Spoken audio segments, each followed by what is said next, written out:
Hello प्यारे बच्चों, welcome back to your very own platform of JK Bose वाला स्लैश फिजिक्स वाला। मैं हूं आपकी पल्लवी मैम और जैसे कि आप सभी बच्चों को पता है हमारी चल रही है बहुत ही ज्यादा खतरनाक गन शॉट सीरीज। एंड आज की सीरीज में हम लोग अपने कंप्लीट करने वाले हैं 6 नंबर और ये 6 नंबर आपको मिलने वाले हैं 1 घंटे के अंदर। तो बच्चों बने रहिए, इस वीडियो को कंप्लीट आप शुरू से लेकर एंड तक देखिए ताकि आप सिक्योर कर पाए 1 घंटे में अपने 6 नंबर। तो आइए जल्दी से शुरू करते हैं।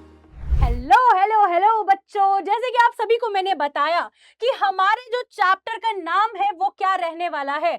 हमारे चैप्टर का नाम है द एज ऑफ इंडस्ट्रियलाइजेशन। यार इस चैप्टर को करने में ना मतलब बहुत ज्यादा मजा आने वाला है, आप सभी बच्चों को बहुत ज्यादा मजा आने वाला है। ठीक है, क्यों? क्योंकि यार ये चैप्टर मैंने बहुत मेहनत से आप लोगों के लिए बनाया है और इस चैप्टर से आपको मिलने वाले हैं 6 नंबर। ठीक है, 6 मार्क्स का ये कंप्लीट चैप्टर है। चैप्टर का नाम है the age of industrialisation. Chapter number 4 है आपकी हिस्ट्री का। जल्दी से देखते हैं कौन से टॉपिक्स इसमें हम लोग कंप्लीट करने वाले हैं। तो भाई स्टार्ट हम कहां से करेंगे? स्टार्ट हम लोग करने वाले हैं बिफोर द इंडस्ट्रियल रेवोल्यूशन। ठीक है, then is your next topic the coming up of factory, the pace of industrial change, then is your the life of the workers की जिंदगी उस टाइम पीरियड में कैसी थी। फिर फिफ्थ आपका इंडस्ट्रियलाइजेशन इन द कॉलोनीज, बहुत ही आसान। Factories comes up in India, factories किस तरीके से आई, शुरुआती दौर कैसा था, the peculiarities of industrial growth and finally market for goods. ये सारे टॉपिक्स आज की आपकी क्लास में प्यारे बच्चों हम लोग कंप्लीट करने वाले हैं। ठीक है, आज की ही क्लास में हम लोग कंप्लीट करने वाले हैं। तो यार आप लोग बने रहिए, बहुत मजा आने वाला है आपको आज की क्लास में। ठीक है, तो लेट्स बिगिन। देखो सारा कंटेंट आज आपकी क्लास का हैंडमेड है, हैंडमेड। यही है तुम्हारे नोट्स, ठीक, और यही है तुम्हारा हैंड रिटन सब कुछ। भाई इसी से पढ़ो और यही तुम्हारे लिए सफिशिएंट है। ठीक है, तो इंट्रोडक्शन की बात हम कर रहे थे। ये जो कहानी हमारे पास शुरू होती है वो शुरू होती है कहां से, मैं तुम्हें बताती हूं कहां से बच्चों, मेरे प्यारे बच्चों। देखो इंट्रोडक्शन की जब हमने बात करी तो हमने देखा कि एक पब्लिशर था। ठीक है, बेसिकली जो पब्लिशर्स होते हैं वो क्या करते हैं बच्चों, वो हमारे पास बुक्स बनाते हैं, बुक्स लिखते हैं, छापते हैं, ये वो सब कुछ वो करते हैं। ठीक है, अब देखो एक पब्लिशर है जिनका नाम था ईटी पॉल। ठीक है, अब ईटी पॉल ने हमारे पास क्या किया प्यारे बच्चों, देखो ईटी पॉल जो थे हमारे पास एक पब्लिशर थे, he made a book cover. देखो किताब तो सबको पता है, किताब के बाहर का जो कवर था वो हमारे पास किसने बनाया, ईटी पॉल ने बनाया। जल्दी जल्दी से इसको कंप्लीट करेंगे, ज्यादा दिमाग खराब करने की जरूरत नहीं है। ठीक है, आज की वीडियो आज ही खत्म कर लेना, नोट्स बना लेना, बाद में चाहे इसी को प्रिंट आउट कर लेना। ठीक, अब ये जो ईटी पॉल है प्यारे बच्चे, इन्होंने बुक कवर बनाया। 2 कवर्स इन्होंने बनाए थे। जो पहला कवर था वो मैं क्या रिप्रेजेंट कर रहा था, डॉन ऑफ द सेंचुरी। ठीक है, अब वहां पर ना एक एंजल दिखाई जा रही थी जिसके आसपास बहुत सारी अलग अलग चीजें हमें देखने को मिल रही है, जिसमें मशीन्स हो गई, टेक्नोलॉजी को जो है ये हमें दिखा रही हैं और यहाँ पर दिखा रही हैं कि किस तरीके से हमारे पास अब मशीन्स जो है और जो टेक्नोलॉजी है वो हमारा फ्यूचर बनने वाला है। ठीक, जो प्रोग्रेस अब आगे होने वाली है वो मशीन्स और टेक्नोलॉजी के थ्रू होने वाली है, वो इस बुक कवर से हमें समझ में आता है। अब दूसरी अगर हम कवर की बात करें, वहां पर अलादीन की बात की जा रही है। ठीक, Aladdin with his magic lamp, Aladdin है उनके हाथ में मैजिक लैम्प है प्यारे बच्चों, और वो अपने आसपास अगर आप देखोगे तो मॉडर्न मशीन्स के बारे में उन्होंने भी बात की है। और इन 2 कवर्स के आने के बाद हमारे पास एक चीज जो है बिल्कुल अच्छे से क्लियर हो गई थी लोगों के बीच में कि अब जो हमारे पास फ्यूचर आने वाला है वो क्या होगा, टेक्नोलॉजी का होने वाला है, डेवलपमेंट का होने वाला है, इंडस्ट्रियलाइजेशन का होने वाला है। ठीक है ना, आई होप यहां तक आपको चीजें समझ में आई होंगी। आगे चलते हैं। ठीक, फिर आप जो नेक्स्ट टॉपिक देखोगे प्यारे बच्चों वो है आपका बिफोर इंडस्ट्रियल रेवोल्यूशन। ठीक, मतलब कि यार एज ऑफ इंडस्ट्रियलाइजेशन तो शुरू से नहीं होगी ना, ऑब्वियसली मशीन्स भी शुरू से नहीं थे प्यारे बच्चों, वैसे ही टेक्नोलॉजी हमारे पास धीरे धीरे धीरे धीरे आई थी। ठीक, ठीक वंस, ठीक है ना ये सब चीजें? हाँ मैडम ठीक है। अब देखो तो भाई इंडस्ट्रियलाइजेशन के पहले क्या था, उस एरा के पहले लोग क्या कर रहे थे, क्या चीजें चल रही थी। तो इंडस्ट्रियलाइजेशन जो है प्यारे बच्चों वो सीधा फैक्ट्रीज के साथ चालू नहीं हुआ था।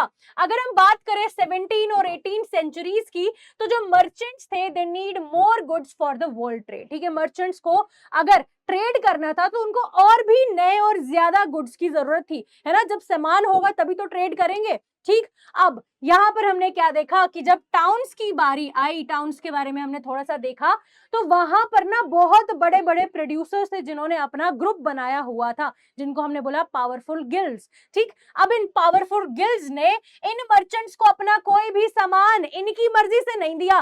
क्यों? क्योंकि ये जो गिल्ड थे इन्होंने क्या किया, यानी कि जो बहुत बड़े यहाँ पे प्रोड्यूसर्स थे, इन्होंने अपने सामान के ऊपर प्राइसेस अपनी मर्जी की फिक्स की थी, ट्रेड जो है अपनी मर्जी से करने दे रहे थे। इसके ऊपर क्या रेस्ट्रिक्शंस लगेंगी क्या नहीं लगेंगी, सब चीजें इन्होंने खुद अपने हिसाब से फिक्स की थी। तो यहाँ पर मर्चेंट की नहीं चल रही थी, प्रोड्यूसर की चल रही थी, ये बात याद रखना, ठीक है ना। कहां पे? टाउन्स में। देयरफॉर जो हमारे मर्चेंट्स थे प्यारे बच्चों, ये कहां की तरफ चले गए? टाउन्स में इनकी नहीं चल रही है, कहां जाएंगे अब ये? कंट्री साइड, गांव की तरफ, ठीक। तो अब हमने क्या देखा कि जो मर्चेंट्स है प्यारे बच्चों, they moved to the countryside, ठीक है ना, गांव की तरफ चले गए। और वहां पर जो छोटे मोटे पीजेंट्स थे, छोटे मोटे फार्मर्स थे, काम करने वाले लोग थे, जिनके पास अपनी जमीनें नहीं थी, ठीक है ना, अब उन्होंने क्या किया, इन मर्चेंट से एडवांस पेमेंट जो है वो रिसीव कर ली। क्यों? क्योंकि इनको अपना खान पान भी तो चलाना था, इनको एक अपॉर्चुनिटी मिली, इन्होंने इनसे पैसे ले लिए। किनसे? मर्चेंट से। इन पुअर पीजेंट्स ने पैसे ले लिए एडवांस में, और प्यारे बच्चा यहाँ पर गुड्स की प्रोडक्शन करना चालू कर दिया। समझ में आया? हुआ क्या यहाँ पर कि भाई जो मर्चेंट्स थे वो पूरा ग्लोबली ट्रेड करना चाहते थे, टाउन से उनको सामान नहीं मिला, वो माल उठाने के लिए कहां चले गए? गांव वाले रीजन में। अब गांव वाले लोगों को यहाँ पर पहले एडवांस में पैसा दिया, पेमेंट दी, लोगों को जो है इनको थोड़ा सा लालच दिया पैसों का, और लोग यहाँ पर प्यारे बच्चा काम करने में अपना पूरा उन्होंने टाइम यहाँ पर लगा दिया, ठीक। अब इनको क्या मिली? एक्स्ट्रा इनकम मिली, और इनका सर्वाइवल जो है वो इंश्योर हो गया। क्यों? क्योंकि जमीन तो नहीं थी और उसके ऊपर कोई भी ये एज सच एग्रीकल्चर नहीं कर पा रहे थे, ठीक। फिर आगे क्या होता है कि जो हमारे पास प्रोडक्शन है वो किस तरीके से चली कि जो मर्चेंट्स हैं उन्होंने वूल दिया इन आर्टिसंस को और इन पीजेंट्स को, ठीक। और फर्दर क्या हुआ कि स्पिनर्स मेड यार्न, ठीक है। फिर जो स्पिनर्स थे उन्होंने उससे यार्न बनाया, ठीक। फिर यार्न किसको दिया गया? यार्न दिया गया वीवर्स को, ठीक है, जो बुनने वाले थे, जो हाथ से उसकी बुनाई किया करते थे, हैंडलूम्स की, ठीक। फिर हमने देखा कि जब इन्होंने वीवर्स ने आगे क्लॉथ बनाया तो उसको फुलर्स एंड डायर्स, कलर्स वगैरह करने के लिए इनको दे दिया गया आगे। एंड फाइनली जो फिनिश्ड गुड हमारे पास बना उसको एक्सपोर्ट कर दिया गया लंदन। सिंपल, यानी कि जितने भी मर्चेंट्स थे उन्होंने इंडियंस को काम करवाया, और जो फाइनल गुड था वो कहां पर भेज दिया? वो भेज दिया भाई लंदन, ठीक है ना। अब देखो जो हमारे पास यहाँ पे काम चल रहा है, क्या लगता है आपको? ये फैक्ट्रीज में चल रहा था, इंडस्ट्रीज में चल रहा था? गलत प्यारे बच्चों, ये सारा काम आपके कहां पर चल रहा था? होम बेस्ड इंडस्ट्रीज में या होम बेस्ड फैक्ट्रीज में, यानी कि घर से काम चल रहा था, वर्क फ्रॉम होम चल रहा था, ठीक है ना। तो हमने देखा कि भाई होम बेस्ड वर्क यहाँ पर चल रहा था, ठीक। और हमने क्या देखा कि इसकी वजह से, इसी प्रोडक्शन की वजह से शहरों को गांव से लिंक कर दिया गया था। अब फैक्ट्रीज हमारे पास आती हैं, ठीक है, कमिंग अप ऑफ फैक्ट्रीज। इसमें क्या बताया गया है? जो पहले की हमारे पास फैक्ट्रीज थी, ठीक है ना, जो इनिशियल फैक्ट्रीज थी, सबसे पहली फैक्ट्री हमें इंग्लैंड में देखने को मिली थी 1730s के आसपास, और धीरे धीरे लेट 18th सेंचुरी तक वो इंक्रीज करने लग गई थी। और सबसे पहली फैक्ट्री जो हमारे पास थी वो कॉटन की स्टैब्लिश की गई थी, और कॉटन की ही फैक्ट्री को माना गया था सिंबल ऑफ न्यू एरा, ठीक।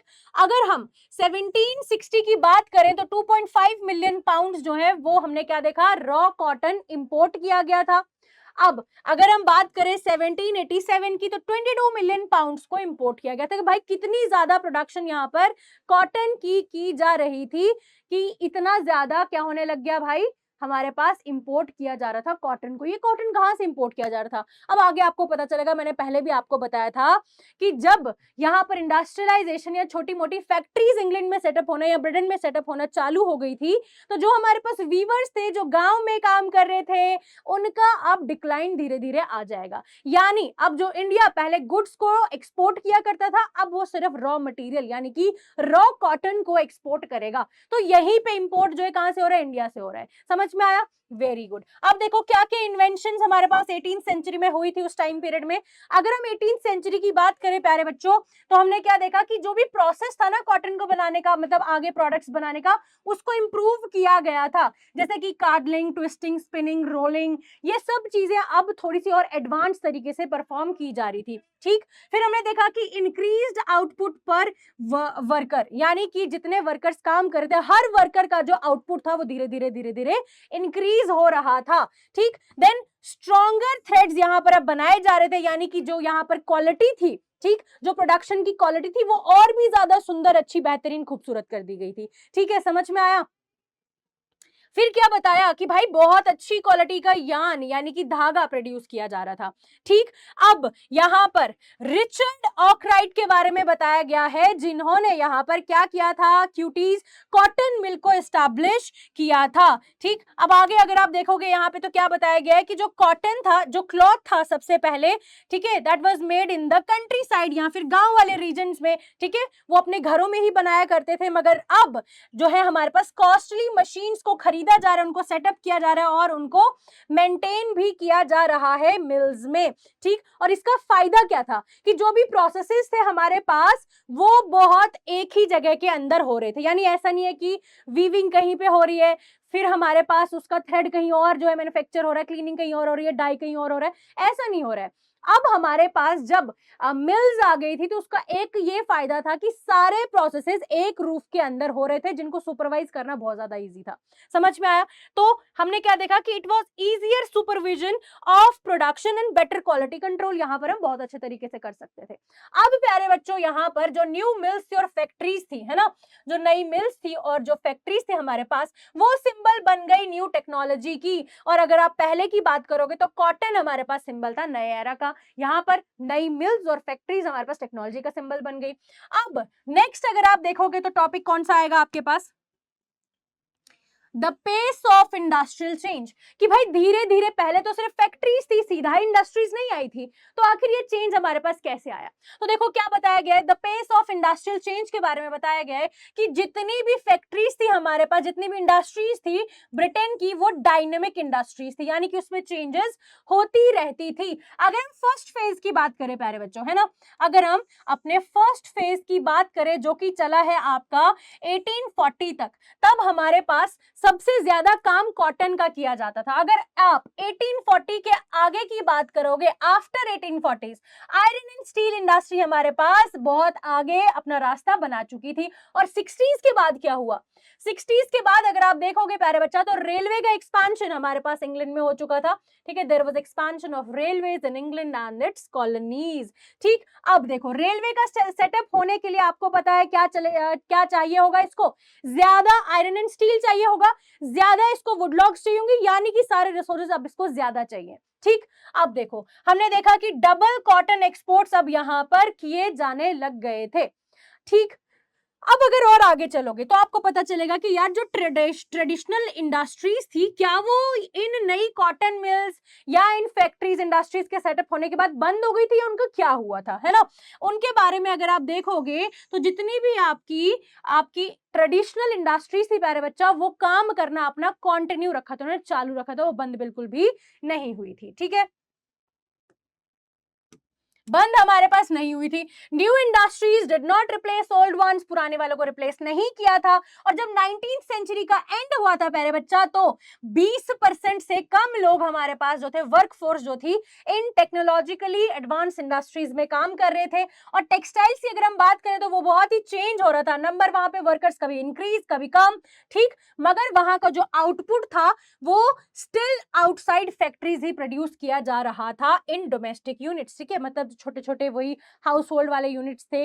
कॉटन और जूट का आज भी फाइनल आउटपुट उधर से ही निकाला जा रहा था। ठीक है ना। फिर देखो नेक्स्ट क्या बताया कि जो हमारी ट्रेडिशनल इंडस्ट्रीज, इनकी ग्रोथ के बारे में क्या बताया जा रहा है कि भाई it was not driven by steam, cotton और मेटल इंडस्ट्रीज, यानी कि जो हमारे पास पुरानी चीजें चल रही थी, ट्रेडिशनल इंडस्ट्रीज, यानी कि जो छोटे आर्टिसंस अपने घरों में काम कर रहे थे, एक छत जैसे मैंने बोला कि बाद में बनी, है ना, कि मिल्स वगैरह और सारे प्रोसेस रिफाइन होकर बाद में आकर बने। जब मिल हमारे पास सेटअप होना चालू हो गई थी, इंडस्ट्री सेटअप हुई, मगर उससे पहले जो हमारे पास हाउस होल्ड वर्क हो रहा था क्यूटीज, वहां पर वो है आपका ट्रेडिशनल इंडस्ट्रीज। और उन ट्रेडिशनल इंडस्ट्रीज में हमने क्या देखा प्यारे बच्चों, कि जो चेंज था वो एकदम स्लो स्लो हो रहा था, और जो भी आउटपुट था वो आज भी वहीं से आ रहा था, ठीक है ना। फिर देखो नेक्स्ट क्या बताया गया, कि जो ग्रोथ था वो हमारे पास छोटी छोटी स्मॉल इनोवेशंस के थ्रू होने लग गया था। यानी कि जो हमारे पास ग्रोथ है वो क्या होगी, स्मॉल इनोवेशंस के थ्रू हो रही थी, जैसे कि food processing, building, pottery, glass work, tanning, furniture making, tools वगैरह, इन सब चीजों के ऊपर यहाँ पर इनोवेशंस लाई जा रही थी, ठीक। फिर धीरे धीरे नई ये जो टेक्नोलॉजी हमारे पास बन रही थी इसका स्प्रेड हुआ, ठीक, फिर ये फैलना शुरू हो गई थी, टेक्नोलॉजी धीरे धीरे फैली, नई मशीन्स हमारे पास आई तो सही, मगर यार उनको सेटअप करना बहुत कॉस्टली था, बहुत पैसा उसके ऊपर हमारे पास लग रहा था, और वो काफी रिस्की थी कि एक बार अगर वो टूट गई, खराब हो गई, तो उसको रिपेयर करना और भी ज्यादा मुश्किल, time consuming as well as expensive था। समझ में आया यार, ये लेक्चर तो मतलब मैं क्या बताऊं, मेरे हाथ थक गए अभी भी, ऐसे होने लग गया था बिल्कुल, लास्ट तक लिखते लिखते। सारी स्लाइड अपने हाथों से लिखी, अपने हाथों से, मजा आएगा तुम लोगों को जब तुम इस स्लाइड को देखोगे, इसलिए मैं ज्यादा गंदा नहीं करूंगी इसको बिल्कुल भी। लास्ट पे तुमको नोट्स मिलेंगे इसके, इसी को प्रिंट आउट कर लेना, ठीक है, 2-3 पेजेस में आएगा, ओवरव्यू ले लेना, तुम्हें इससे ज्यादा करने की जरूरत नहीं है यार, टेंशन मत लो यार, मैं हूं तुम्हारे साथ, ठीक है। फिर नेक्स्ट क्या बताया इसके बारे में, कि it was less effective than the inventors claimed, कि ये जो हमारी नई टेक्नोलॉजीज थी, इनको बनाने वालों ने जो दावे किए थे कि भाई 100% एफिशिएंट, ऐसा तो बिल्कुल भी नहीं था, ठीक है। आगे चलते हैं तो क्या बताया गया, कि केस ऑफ स्टीम इंजन, ठीक है, जेम्स वॉट ने स्टीम इंजन को यहां पर हमारे पास लाया था, ठीक, वो इसको लेकर आए थे, कौन लेकर आए थे, James Watt. He improved Newcomen steam engine, ठीक, इन, अब देखो क्या बताया गया है, कि जो हमारे पास Newcomen steam engine already थी उसको इंप्रूव किया था जेम्स वॉट ने, कब, 1781 में इसको पेटेंट कर दिया गया था, यानी कि बता दिया गया कि यार ये तो मैंने बनाई है, मेरा कॉपीराइट है अब इसके ऊपर, ठीक है। अच्छा, नेक्स्ट क्या बताया, कि इसके पार्टनर भी थे एक और, की मैथ्यू बोल्टन, ठीक है, इन्होंने मिलकर इसको मैन्युफैक्चर किया। फिर 1800 की जब हमने बात करी शुरुआती तौर पे, तो इसको धीरे धीरे धीरे धीरे ही अडॉप्ट किया जा रहा था, यानी कि ज्यादातर लोग इस पे अभी उतना भरोसा, वो सब चीजें नहीं करते, इसको खरीद नहीं रहे थे, बट धीरे धीरे बायर्स इसके जो है वो हमारे पास सामने आने शुरू हो गए थे। तो स्लो अडॉप्शन था एक तो इसका, और बहुत ही कम लोग इसको खरीद रहे थे, ठीक, बहुत ही कम लोग इसको प्यारे बच्चों यहाँ पर खरीद रहे थे। और अगर हम नंबर्स की बात करें तो 321 स्टीम इंजन इंग्लैंड में प्यारे बच्चा थी, और 80 कॉटन के लिए यूज की जा रही थी, ठीक। फिर हमने क्या देखा, कि 9 आपके वूल के लिए, rest in mining canals, iron works में वहां पर यूज की जा रही थी, ठीक। Widespread use came only later in the 19th century, 19th century के आने के बाद ही इसका स्टीम इंजन का यूज और ज्यादा बड़े लेवल पर होना शुरू हुआ था, ठीक है ना। फिर अगर आप नेक्स्ट देखोगे तो आपका टॉपिक आएगा hand labour and steam power, ठीक है ना। Hand labour and steam power में अब आप देखोगे आपका अगला टॉपिक है, कि यार इनका कंपैरिजन अगर हम देखें, कि हैंड लेबर, हाथ से काम करने वाले जो लोग हैं उनके बारे में, और जो ये स्टीम इंजन, स्टीम पावर, इसको अगर हम देखें कहां कहां पे किस तरीके से यूटिलाइज किया जाए, और लास्ट पे इसका कंपैरिजन क्या है, ठीक है। तो आओ समझते हैं। लेबर जो था ब्रिटेन में प्यारे बच्चा, वहां पर उसको काम करने की बिल्कुल भी शॉर्टेज नहीं थी, यानी कि ब्रिटेन में हैंड लेबर भी दबादब चल रहा था, ठीक है। मगर काम करते करते उसको ये चीज समझ में आई कि मेरी वेजेस बहुत कम है, सो मशीन्स नॉट प्रेफर्ड, ठीक है ना। तो क्या देखा, कि बिल्कुल भी मशीन्स के साथ काम करने की उसको तनख्वाह और कम हो गई, बोला कि यार हाथ से थोड़ी काम कर रहे हो, तुम्हें तो लेस सैलरी मिलेगी, इसीलिए ये लोग मशीन को कम प्रेफर करने शुरू हो गए, ठीक है। नेक्स्ट हमने देखा कि इसकी सीजनल डिमांड थी, काम सीजनल था, extra workers needed in peak times, ठीक है, जैसे कि गैस वर्क्स हो गए, ब्रूवरीज हो गई, प्रिंटिंग, शिप रिपेयरिंग। तो हमने देखा कि जब सीजन था उस चीज का, जिस भी काम का जब पर्टिकुलर सीजन आएगा, जब आपको पता ही होगा कि कौन सा सीजन किस काम के लिए ज्यादा फेवरेबल है, तो उसी सीजन में उन वर्कर्स की ज्यादा डिमांड हुआ करती थी, और बाकी टाइम वो जो है प्यारे बच्चों अनएम्प्लॉयड रहा करते थे। एग्जाम्पल भी मैंने आपको बता दी। और जो मार्केट था उसको वैरायटी चाहिए थी, क्या चाहिए था भाई, बहुत ज्यादा वैरायटी चाहिए थी, और अलग अलग तरीके के डिजाइन पे काम करने वाले लोग चाहिए थे, ठीक है, जो उसको वैरायटी प्रोड्यूस कर पाए। जैसे कि 500 टाइप्स ऑफ हैमर्स, हैमर्स हथौड़ा, तो 500 तरीके के हथौड़े, भाई साहब अलग बात है ना। फिर क्या बोला गया कि 45 काइंड्स ऑफ एसेस, लकड़ी काटने वाली कुल्हाड़ी, है ना, या कुछ भी कुल्हाड़ी जो बेसिकली, तो इसने क्या बोला कि भाई ये जो हमारे पास है ये 45 तरीके की टाइप्स की अलग अलग, तो मतलब कि ऐसे वर्कर्स इसको चाहिए थे जो वाइड वैरायटी प्रोड्यूस कर सकते हैं। समझ में आया। तो देखो अपर क्लास जो थी वो हाथ से बनी हुई चीजों को ज्यादा यूज करना पसंद करती थी। क्यों? क्योंकि it was a symbol of refinement and class. ठीक है ना, कि भाई देखो हम तो हैंडमेड जो है चीजें यूटिलाइज कर रहे हैं और इससे हमारी क्लास जो है वो पता लगती है। क्यों? क्योंकि महंगी भी होती है, आपको पता है कि मशीन मेड वर्क जो है वो हमारे पास थोड़ा उतना महंगा नहीं होता।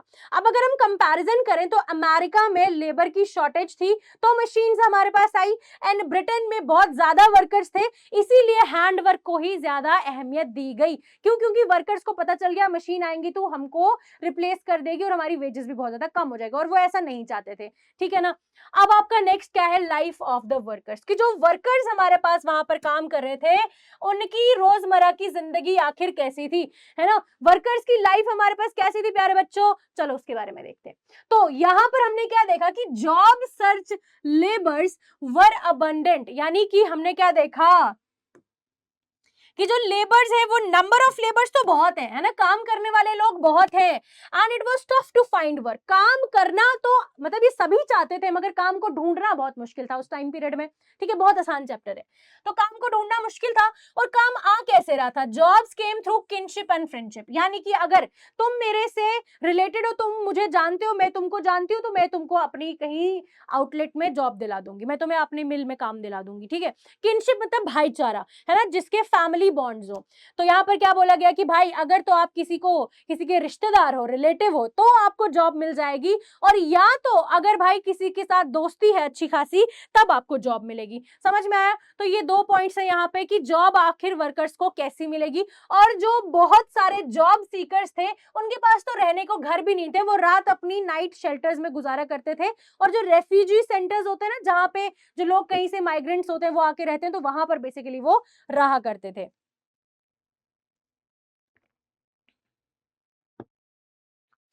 ठीक है, समझ में आया। फिर नेक्स्ट क्या बताया गया है प्यारे बच्चों की, जो वर्क है it was only available in peak season, जैसे मैंने आपको पहले भी बताया कि भाई काम तो बस किसी सीजन में ही मिलता था। अब जो सैलरी थी वो इंक्रीज तो हो रही थी, मगर इन्फ्लेशन ने उस इंक्रीमेंट वाली सैलरी की वैल्यू घटा दी। क्या मतलब कि देखो, या तो ऐसा हो कि अगर पहले क्या हो रहा है कि आपको 10 रुपए की ब्रेड मिल रही है, ठीक है, मगर पहले आपकी सैलरी 2 रुपए थी तो आप 10 रुपए की ब्रेड अफोर्ड नहीं कर सकते थे। ठीक, अब आपकी सैलरी में इंक्रीमेंट हो गया, यानी आपको लगा यार यस अब तो मैं ब्रेड खरीद सकता हूं। मान लो 10 रुपए आपकी सैलरी होगी, मगर अब इन्फ्लेशन यानी कि महंगाई हो चुकी है। जो पहले ब्रेड जब आपकी 2 रुपए सैलरी थी, जो 10 की मिल रही थी, अब वो 20 की मिल रही है, और आपकी सैलरी अभी भी कम पड़ रही है। दैट मीन्स आपकी इंक्रीमेंट हुई तो है, मगर वो इतनी इफेक्टिव नहीं है कि इन्फ्लेशन का मुकाबला कर सके। ठीक, महंगाई अभी भी उसी लेवल पे ज्यादा हो रही थी, जिसकी वजह से आपकी इंक्रीज सैलरी की वैल्यू घट गई। अब देखते हैं कि ये जो मशीन्स है इनका रिएक्शन टू मशीन्स, मशीन्स के लिए रिएक्शंस क्या था लोगों का, रिएक्शंस टू मशीन्स। ठीक है, सबसे पहले तो ये जो वर्कर्स थे इन्होंने इसको एक खतरे की तरह देखा। ठीक है, इनको लगा कि यार अगर तो मशीन्स आ गई तो हमारा क्या काम, बताओ। जैसे हम सोचते हैं कि यार एआई तो बहुत ही खतरनाक है, भयानक है। अब बेसिकली आप खुद भी सोच लो कि अगर यहाँ पर फैक्ट्रीज में टेक्नोलॉजी ज्यादा से ज्यादा बढ़ जाएगी, आपको पता है कि जो काम पहले हाथों से किया जाता था अब वो मशीन करेगी, बॉट्स करेंगे। ठीक है, जैसे मैंने ग्रुप में बॉट लगा दिया है, अब वो खुद ही सबको डिशम डिशम करके निकाल देगा। ठीक है तो यहाँ पर क्या देखा हमने प्यारे बच्चों की, मशीन्स को खतरे की तरह देखा जा रहा था कि भाई ये तो हमारी एम्प्लॉयमेंट खा जाएंगी। जैसे कि स्पिनिंग जेनी को बहुत सारी औरतों ने क्या किया था, जो स्पिनर्स थी बेसिकली विमेन जो स्पिनिंग किया करती थी, ठीक है ना, उन सब ने स्पिनिंग जेनी एक मशीन थी बेसिकली, ठीक है ना, जो बहुत ज्यादा तेजी से काम इसको कर रही थी स्पिनिंग का, उसको अपोज किया वुमेन्स ने, क्योंकि वुमेन बेसिकली स्पिनिंग में इन्वॉल्व थी, घर में ही अपना काम वो जो है चलाया करती थी। भाई इतने टाइम के बाद इतना लिखा ना कि मेरी बाजू दर्द कर रही है पूरी, पता है। तो नेक्स्ट हमने क्या देखा कि आफ्टर 1840s, ठीक, 1840s के बाद में हमने क्या देखा है कि अर्बन कंस्ट्रक्शन बूम हुआ। अर्बन मतलब शहर, शहरों में कंस्ट्रक्शन ज्यादा से ज्यादा शुरू हो गई। ठीक, अब उसमें क्या हुआ, रोड्स बनने लगी, रेलवेज बनने लग गई, ये सब चीजों के बनने में लोगों को जॉब्स यहाँ पर मिल गई and finally transport jobs double हो गई थी 1840s में एंड अगेन 1870s में ट्रांसपोर्ट जॉब्स और भी ज्यादा बढ़ गई थी।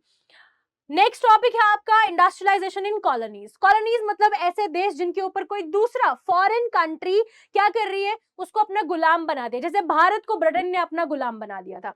अब इसकी बात करते हैं, यहां पर क्या हुआ हमारे पास, age of Indian textiles. Age of Indian textile की अगर अब हम स्टोरी देखें तो बहुत आसान है, ठीक है।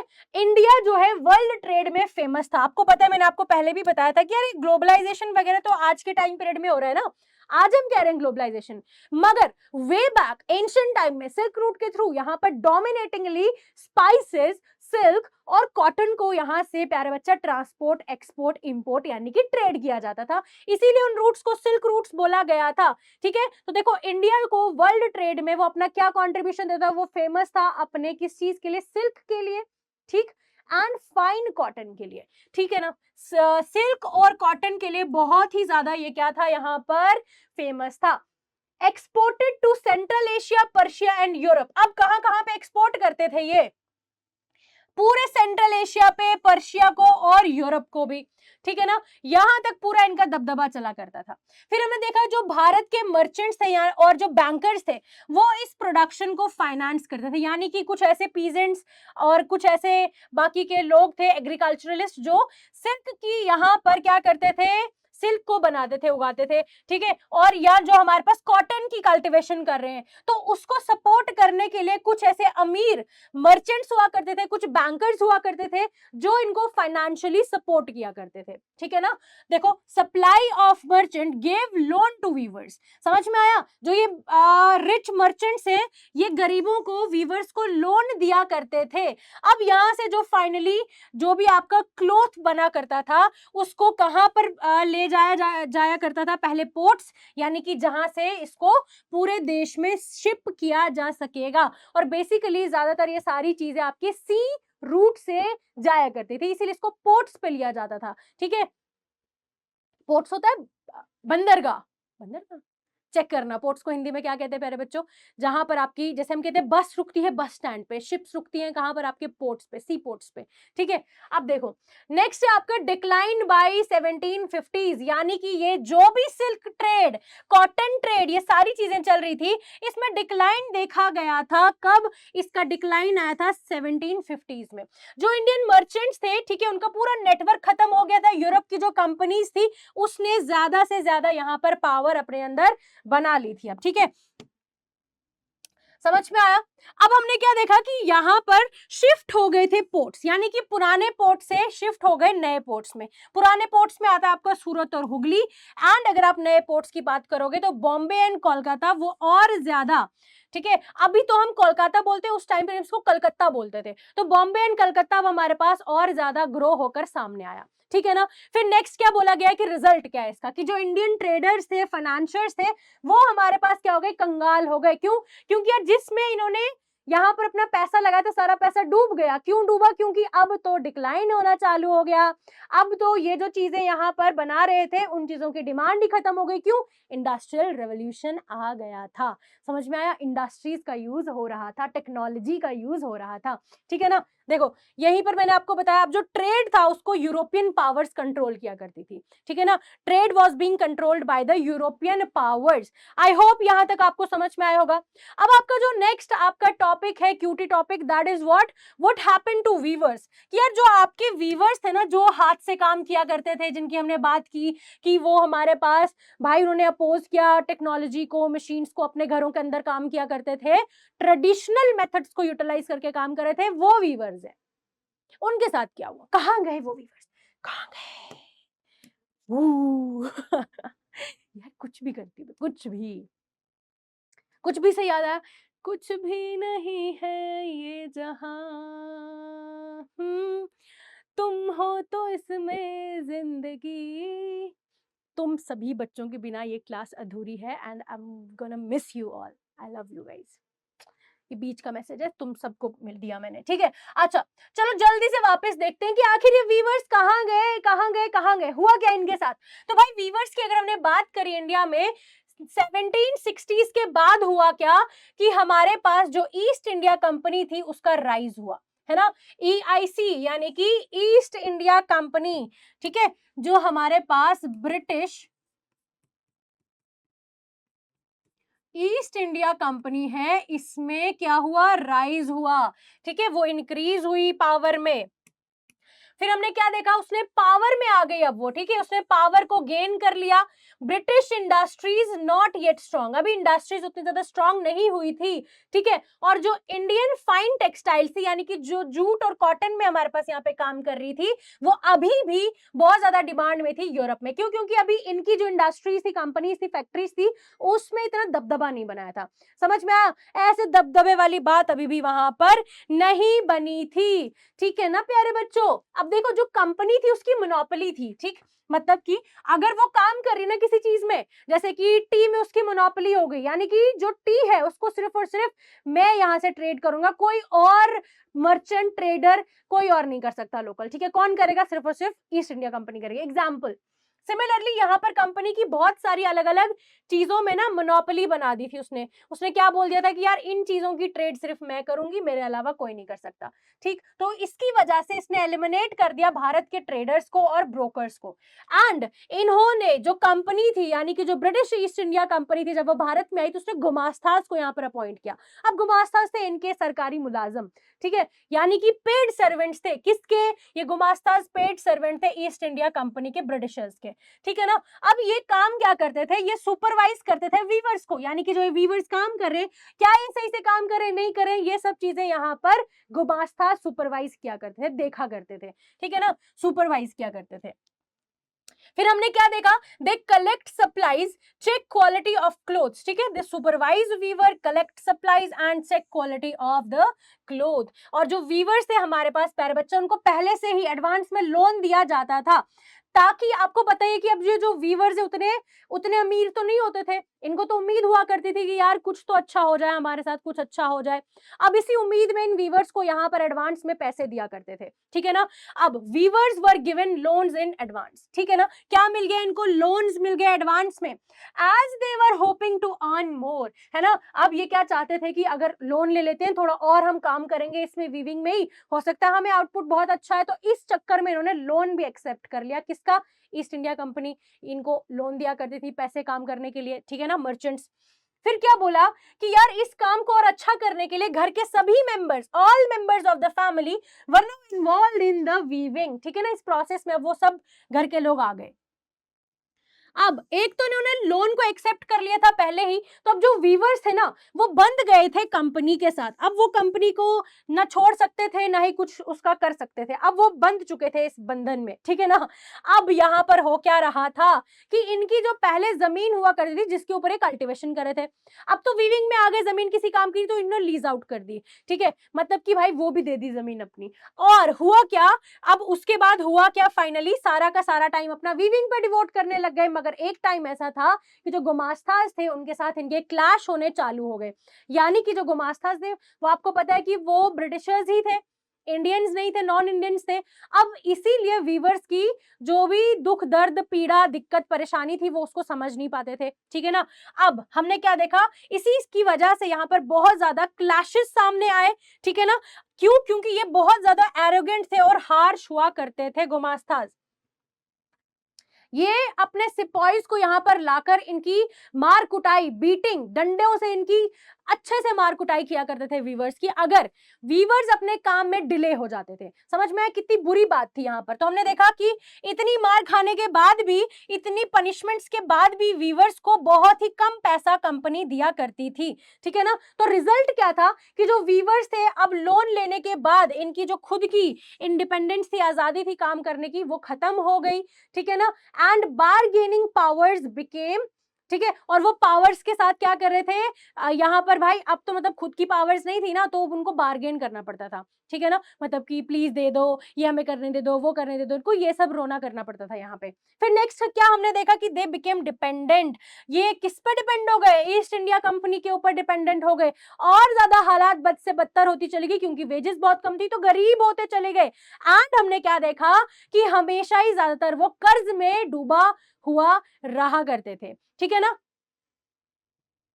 अब नेक्स्ट है आपका मैनचेस्टर कम्स टू इंडिया। अब है आपका नेक्स्ट टॉपिक, बड़ा टॉपिक। वो क्या है कि भाई अब किस तरीके से मैनचेस्टर का आगमन होता है भारत में। अगर हम शुरुआती दौर की बात करें 19th सेंचुरी की, तो अर्ली 19th सेंचुरी में ब्रिटिशर्स ने क्या किया था, ब्रिटिशर्स की इंडस्ट्रीज में बहुत ज्यादा ग्रोथ जो है वो देखी गई थी, यानी कि ब्रिटिशर्स की जो इंडस्ट्रीज थी वो ग्रो हुई थी, ठीक है ना। And Manchester became hub of the textiles, ठीक है ना, टेक्सटाइल हब बन गया था मैनचेस्टर, ठीक है ना, जगह के नाम है। वहां पर हमने देखा कि भाई एकदम हब बन गया टेक्सटाइल का, सारी इंडस्ट्रीज की सेटअप वहां पर, एस्टैब्लिशमेंट बहुत अच्छे बढ़िया तरीके से हुई, टॉप नॉच टेक्नोलॉजी का इस्तेमाल करके। अब हमारे पास वो टाइम आ रहा था जब वो टक्कर देंगे किसको, वीवर्स को, इंडियन वीवर्स को, ठीक है ना।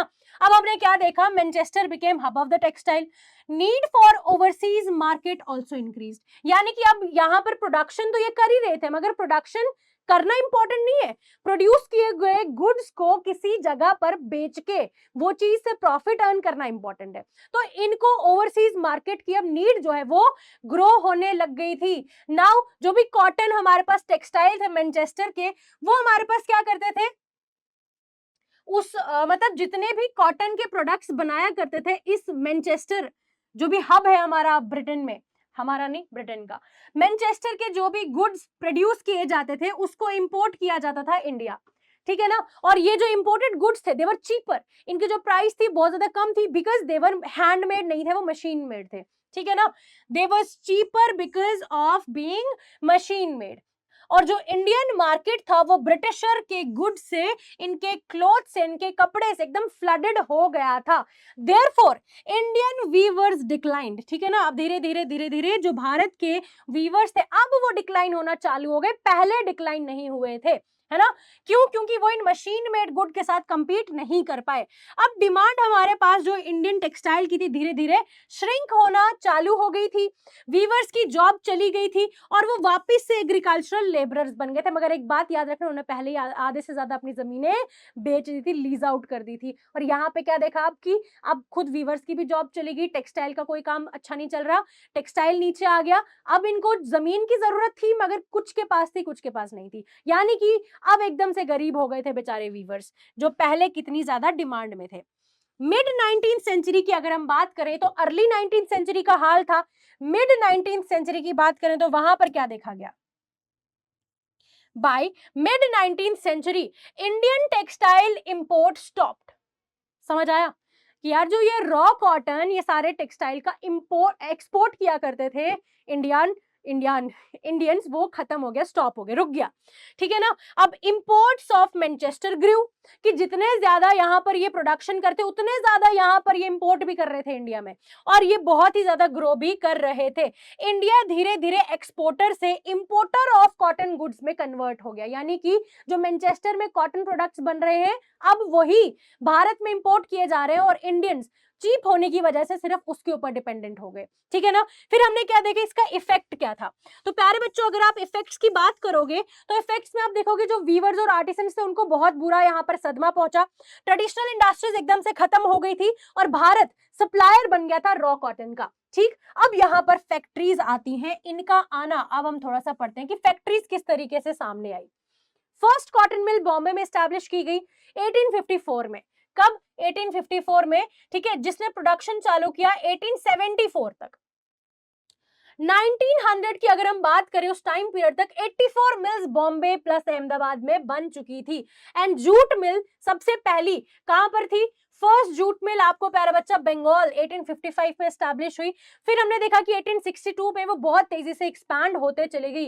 एल्गिन मिल्स की अगर हम बात करें कानपुर में थी, 1860s में इसको एस्टैब्लिश किया गया था। ये कॉटन मिल थी कहां पर, मद्रास में, ठीक। फिर आगे देखो कि जो शुरुआती तौर पे अर्ली एंटरप्रेन्योर्स थे, यानी कि कुछ ऐसे लोग जो सेल्फ मेड थे, यानी कि अपना बिजनेस अपना काम कर रहे थे, उनको एंटरप्रेन्योर्स बोला। तो अर्ली एंटरप्रेन्योर्स के बारे में थोड़ा सा पढ़ लेते। तो क्या बताया गया प्यारे बच्चा, अर्ली एंटरप्रेन्योर्स में बताया गया है कि जो मर्चेंट्स ट्रेडर्स थे, मर्चेंट्स एंड ट्रेडर्स थे, यानी कि उनके पास पैसा अच्छा खासा था तो वो इन्वेस्ट कर रहे थे किसमें, अब इंडस्ट्रीज में।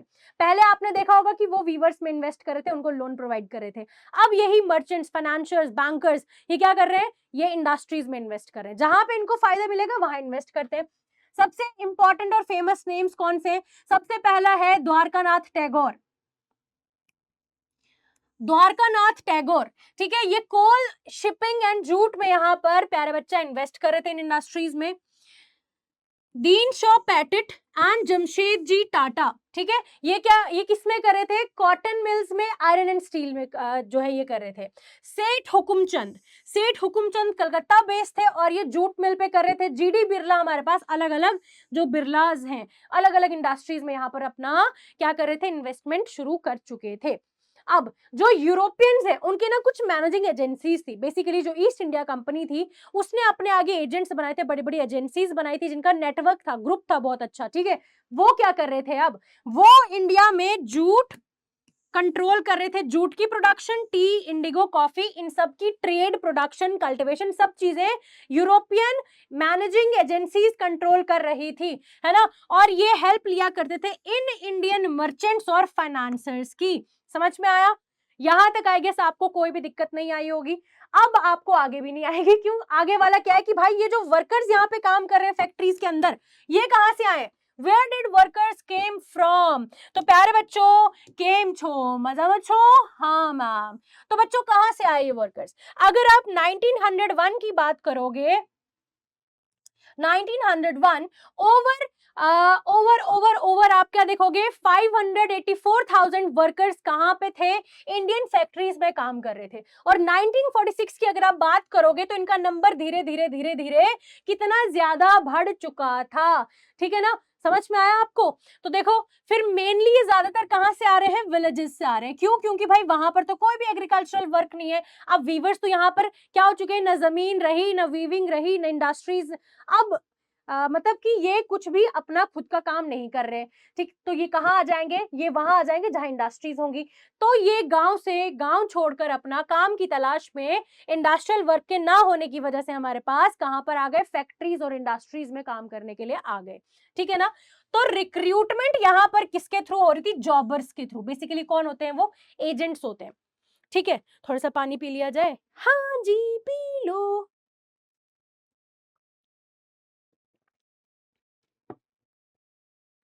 ठीक है ना। तो प्यारे बच्चों, अब जो रिक्रूटमेंट यहाँ पर की जा रही थी वो एजेंट्स के थ्रू की जा रही थी। और बेसिकली क्या बताया गया कि ये हमारे पास जो जॉबर्स हैं, बहला फुला फुसला फुला के बहला फुसला कर गांव से बेचारे गरीब लोगों को लेकर आया करते थे, उनको फूड, रहने को, और रहने को मकान, और खाने को खाना, पहनने को कपड़ा प्रोवाइड किया, ठीक है ना। मगर इनको काम करने के बाद इनको जो सैलरी, जो वेजेस दी, बहुत ज्यादा कम थी और इनको कभी भी काम से निकाला जा सकता था, यानी कि इनसिक्योर जॉब्स थी। जो मर्कर्स, जो वर्कर्स थे प्यारे बच्चों, वो यहाँ पर दो जगहों के बीच में घूमते रहते थे क्योंकि वर्क सीजनल था, ठीक। कभी मिल्स और फिर कभी विलेज, कभी मिल्स कभी विलेज, ठीक है ना। तो जब गांव का एग्रीकल्चर वर्क करना है उस सीजन में वहां चले जाते थे, बाकी टाइम पे वो इंडस्ट्रीज में काम करने के लिए आ जाते थे, ठीक है ना। अब हम देखते हैं कि इंडस्ट्रियल ग्रोथ की कुछ ऐसी बारीकियां, पेक्यूलैरिटीज ऑफ द इंडस्ट्रियल ग्रोथ। प्यारे बच्चों, यहां पर बात कर रहे हैं हम इस टॉपिक की, पेक्यूलैरिटीज ऑफ द इंडस्ट्रियल ग्रोथ, ठीक है ना। तो यहां पर हम बात कर रहे हैं किस चीज की? कि जो यूरोपियन मैनेजिंग एजेंसीज थी ना, वो कंट्रोल करती हर एक चीज को। आपको भी पता है, टी, कॉफी, इंडिगो, जूट, इन सब की इंडस्ट्री को वो मैनेज कर रही थी, कंट्रोल कर रही थी। और जो इंडियन एंटरप्रेन्योर्स थे, है ना, वो यहाँ पर बहुत ज्यादा पावर भी उनकी लिमिटेड थी क्योंकि यूरोपियंस क्या कर रहे थे? यहाँ पर डोमिनेट कर रहे थे, है ना। अब मार्केट फॉर गुड्स सबसे ज्यादा जरूरी था और सबसे ज्यादा मोस्ट इंपॉर्टेंट मार्केट क्या था ब्रिटेन के लिए? इंडिया। कोई भी गुड मैनचेस्टर में बन रहा है उसको बेचा करते थे कहां पर? इंडियन मार्केट में बेचा करते थे, क्योंकि इंडियंस ही इनके गुड्स के ऊपर डिपेंडेंट हो गए थे, ठीक है ना। अब एक टाइम पीरियड ऐसा आया था कि इंडिया में स्वदेशी मूवमेंट चल रहा था। 1905 की बात हो रही है। स्वदेशी मूवमेंट क्या था? कि भाई स्वदेशी यानी कि अपने देश में जो चीजें बन रही है उनको अपनाओ और बाहर से जो चीजें आप लोग यूटिलाइज कर रहे हो उनको मुक्का मार दो, फॉरेन गुड्स को बाइकआउट कर दो, ठीक है। तो उस टाइम पीरियड में हमने क्या देखा कि जो हमारे पास इंडियन इंडस्ट्रीज उनको थोड़ा सा बूस्ट मिला था, ठीक है ना। फिर देखो फर्स्ट वर्ल्ड वॉर के टाइम पीरियड में 1914 से 18 के टाइम पीरियड, मैंने आपको ऑलरेडी बोला था, जो ब्रिटिशर्स थे वो हमारे पास सारा का सारा अपना दिमाग, अपनी एनर्जी कहां पे इन्वेस्ट कर रहे थे? जंग लड़ने में, वॉर में, ठीक है ना। वॉर की नीड्स के साथ ही वो बिल्कुल बिजी थे। ब्रिटिश मिल्स जो थी वो हमारे पास वो चीजें बना रही थी जो वॉर में नेसेसरी होंगी, और इंडियन मिल्स को क्या सप्लाई किया जा रहा था? Indian mills supplied cloth and other goods, ठीक है ना। फिर हमने देखा कि ग्रोथ हुई किसकी? इंडियन इंडस्ट्रीज की। ये वही टाइम पीरियड था जब जो वॉर चल रही थी, फर्स्ट वर्ल्ड वॉर, इसी ने इंडियंस को और ज्यादा ग्रोथ जो है वो दी, ठीक है। फिर देखो जो स्मॉल स्केल इंडस्ट्रीज है वो क्या कर रही थी? अब यहाँ पर प्रीडोमिनेट कर रही थी, ठीक है, डोमिनेट करना चालू हो गई थी। लेट अगर आप किसकी बात करोगे, 19th सेंचुरी की और अर्ली 20th सेंचुरी की, बहुत सारी जो फैक्ट्रीज थी वो ग्रो हो गई थी, मगर फिर भी जो स्मॉल स्केल इंडस्ट्रीज थी आज भी यहाँ पर इंपॉर्टेंट रखती थी अपना, ठीक है, आज भी वो डोमिनेंस अपनी रखती थी। 1911 में बात करो अगर आप, ठीक है, 1911 की बात करो तो लगभग 67% लार्ज इंडस्ट्रीज जो थी उसके अंदर जो वर्कफोर्स थी वो कहां पर थे? मतलब हमने क्या देखा कि भाई जो वर्कफोर्स की अगर हम बात करें तो 67% कहां पर? बड़ी बड़ी इंडस्ट्रीज में एम्प्लॉयड है। Workforce employed in cotton mills, coal mines, iron and steel में प्यारे बच्चा लगी हुई है, मगर बाकी की, ठीक है, the rest of the production still from handlooms, handicraft and small workshops की। इसके बावजूद हमारे पास जो बाकी की प्रोडक्शन है वो छोटे छोटे स्मॉल स्केल सेटअप से हो रही है, ठीक है ना। तो देखो नेक्स्ट क्या बोला गया कि why small scale industries continued. आखिर ऐसा क्या था इन स्मॉल स्केल इंडस्ट्रीज में जिसकी वजह से ये अपने आप को बनाए रखा, इन्होंने अपना इंपॉर्टेंस, है ना, ऐसा क्या था? तो भाई सबसे पहली बात तो ये बताई गई कि ये जो इंडस्ट्रीज थी हमारे पास, दीज वर चीप, ठीक है ना। एक तो ये क्या थी? फैमिली बेस्ड लेबर थे, इनको बाहर किसी और को पैसा नहीं देना पड़ता था, सब घर के लोग मिलके इसको किया करते थे। कॉस्ट इफेक्टिव था बहुत ज्यादा, यानी कि जितना आप इनपुट लगा रहे हो तो प्रॉफिट आपका अच्छा बन जाता था, उसमें मार्जिन अच्छा था। फिर बोला कि जो फ्लेक्सिबल प्रोडक्शन है इसकी, ऐसा नहीं है कि आपको बोला गया इंडस्ट्री से इतना इतना आपको प्रोडक्शन करना है तो करना ही करना है, मतलब ऑन एंड ऑफ आपका अपनी मर्जी से आप चीजें इस पे कर सकते थे, एक तो वो भी बहुत अच्छी चीज थी। मिल्स जो थी वो यहाँ पर डिस्प्लेस नहीं कर पाए हैंडमेड गुड्स को पूरी तरीके से, इसीलिए स्मॉल इंडस्ट्रीज ने अपना काम बिल्कुल अच्छे तरीके से जारी रखा। इसी की एक एग्जांपल दी गई है यहाँ पर फ्लाई शटल की। वीवर जो थे प्यारे बच्चों, उन्होंने फ्लाई शटल को यूज किया। वो एक नई टेक्नोलॉजी थी जिसकी वजह से प्रोडक्टिविटी इंक्रीज हो रही थी। 1900 की अगर हमने बात करी, फिर 1941 की, तो इसमें डिफरेंस देखते हैं।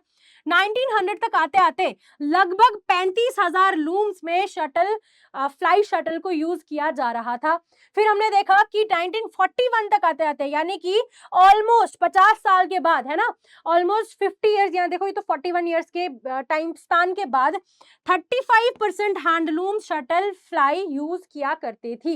अब कुछ रीजनल वेरिएशंस थी, यानी कि कुछ रीजन यहाँ पर बहुत ज्यादा अमाउंट में फ्लाई शटल यूज करती, कहीं पर बहुत कम हो रहा था, ठीक है, तो वो देखते हैं। तो मद्रास, मैसूर, कोचिन, बंगाल में 70 से 80% लूम्स जो है प्यारे बच्चा फ्लाई शटल यूज कर रहे थे, और बाकी के रीजन प्यारे बच्चा हैंडलूम्स वही वाले यूज कर रहे थे, ठीक है ना। तो ये रीजन के बेसिस पे थोड़ी बहुत यहाँ पे डिफरेंसेस हमें देखने को मिली है।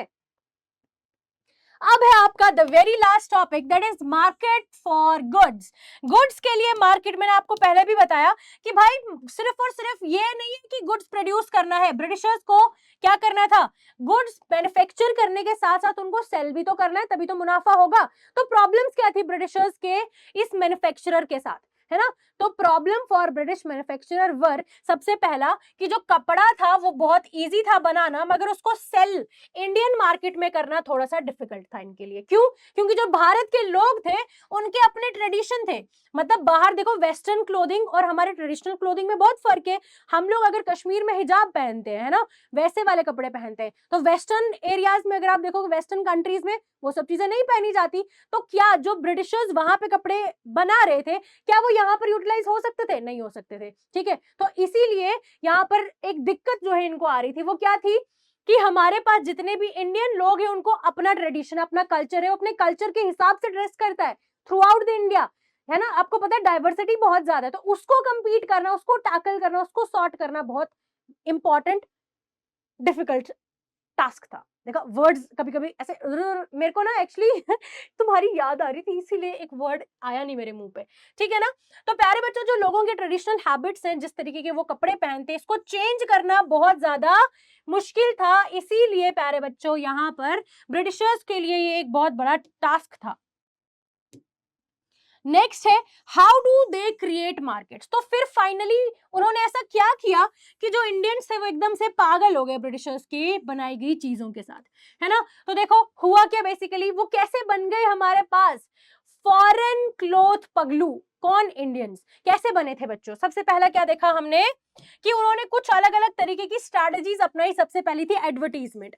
उन्होंने चीजों को बहुत अच्छे तरीके से एडवर्टीज करना चालू कर दिया, यानी कि उनके बारे में एड्स देना चालू कर दी। वो एड्स की ये बोर्ड लगाते थे, ठीक है, जो भी मैनचेस्टर क्लॉथ था उसके बारे में एड्स दिया करते थे, कैलेंडर के ऊपर बड़े बड़े बोर्ड्स लगा दिए, ठीक है। तो इस तरीके से हमने क्या देखा, और देखा हमने जैसे टैग्स नहीं होते लेबल्स, वो लेबल्स चिपका दिए। तो वो एडवर्टीजमेंट के थ्रू भी जो थोड़ा सा इन्होंने अपने गुड्स को प्रमोट किया। सेकंड था कि use of Indians gods and tradition. आपको पता है इंडियंस यहाँ पर अपने भगवान पे बहुत ज्यादा बिलीव करते हैं, उनके अपने कल्चर एंड ट्रेडिशन है। तो ये जो मैनचेस्टर वाले गुड्स थे, इनके ऊपर अब जो इन्होंने क्या करना चालू कर दिया, यहाँ पर गॉड्स की इमेजेस को चिपकाना चालू कर दिया, ताकि ये थोड़े से रिलेटेड फील करें इंडियंस, और इन कपड़ों को यूज करने में कोई भी झिझक ना रखें, ठीक है ना। Labels often showed Indian gods to make foreign goods look similar, ठीक। नेक्स्ट इन्होंने रॉयल एंडोर्समेंट, बेसिकली इन्होंने रॉयल्टी अपने कपड़ों से दिखानी चालू कर दी। वो किस तरीके से हुआ, देखो बेसिकली जो राजा था, अगर राजा कोई चीज करेगा ना तो उसकी प्रजा भी करेगी। राजा कोई चीज कर रहा है, कोई चीज पहन रहा है, और अगर वो ऑर्डिनरी लोगों तक भी अवेलेबल हो जाए, उनको लगे अरे यार हम भी तो रॉयल चीजें कर रहे हैं, है ना, इनकी वाह वाह हो जाएगी। तो एडवर्टीजमेंट जो है प्यारे बच्चा, वो क्या दिखाती थी कि जो राजा है, किंग्स है, नवाब है, और जितने भी एम्परर्स हैं, वो मैनचेस्टर कपड़ों को पहन रहे हैं, और इसकी वजह से लोगों को ऐसा लगेगा कि यार हमारा जो राजा है वो ये चीजें पहन रहा है, अगर हमको भी मिल रही है हम भी पहनेंगे। तो इस तरीके से इन्होंने हमारे पास अपने प्यारे बच्चों कपड़ों को और ज्यादा फेमस किया था। और इन्होंने क्या किया, images of Indian respectability, तो basically figures of Indian women dressed in Manchester cloth shown, ठीक है। बेसिकली इन्होंने जगह जगह पर एड्स जो लगाई, उसमें भारतीय इंडियन women को बाहर के फॉरेन कपड़ों में इन्होंने दिखाया, ताकि लोग थोड़ा सा क्या कर सके, रिलेट कर सके, ठीक है, और वो क्या कर सके, इनको खरीद सके, इनको परचेज करें। एंड फाइनली हम इसके इम्पैक्ट्स के बारे में अगर हम बात करेंगे, तो हुआ क्या, बेसिकली इन सब टेक्निक्स की वजह से it created a sense of confidence and familiarity, है ना। लोगों ने जब बार बार इन सभी चीजों को देखा, तो वो लोग ना थोड़ा सा कनेक्टेड फील किया उन्होंने, और उनको ऐसा लगा कि यार जे बात ये हुई ना बात, ठीक है ना, और इनको बिल्कुल कनेक्टेड फेमिलियर फील हुआ इन सभी चीजों के साथ। Foreign products marketed in Indian culture, और इस तरीके से जो बाहर का प्रोडक्ट था उसको कल्चर, उसको कहाँ लाया जा रहा था, इंडियन मार्केट्स में लाया जा रहा था। तो प्यारे बच्चों, this was all for today's class. I hope you guys enjoyed the session, loved the class, ठीक है। तो बच्चों यार, जैसे कि आपको पता है बहुत मजा आया हम लोगों को, हमने चैप्टर भी कंप्लीट किया। एंड मैं आपको ये बता दूं कि यार होमवर्क आपका बहुत ही अच्छे से होना चाहिए, रैपिड रिवीजन, ठीक है। रैपिड रिवीजन आप लोगों का कंप्लीट हो जाना चाहिए। और एक बात बताऊं, इस चैप्टर के आपको खुद से कोई भी नोट्स बनाने की जरूरत नहीं है। इस पीडीएफ के आपको नोट्स तो आपको पता ही अवेलेबल है, ठीक है। आप जाकर उन नोट्स को जरूर से प्रिंट आउट करवा लेना, ताकि आपका टाइम सेव हो जाए, ठीक है। आराम से आप इसको प्रिंट आउट करवा लेना। एंड एक और बात मैं आपको बताऊं, एक बढ़िया सी बात तो आपको मैं बताऊं कि यार आप लोग जल्दी जल्दी से अगर इन क्यूआर कोड्स को स्कैन करके आप हमारे ऑफिशियल जेके बॉस वाला के टेलीग्राम एंड व्हाट्सएप ग्रुप्स को ज्वाइन कर सकते हो। तो जल्दी से आप यहाँ पे इनको ज्वाइन कीजिए, ताकि आपको करंट डेली अपडेट्स मिल पाए, ठीक है ना। तो भाई this was all for my side, मेरी साइड से इतना ही था। मिलते हैं आपके एक नए वीडियो लेक्चर में, एक नए गन शॉट में, इसी सेम एनर्जी के साथ। तो यार अपना ध्यान रखिए, बाय बाय, टेक केयर।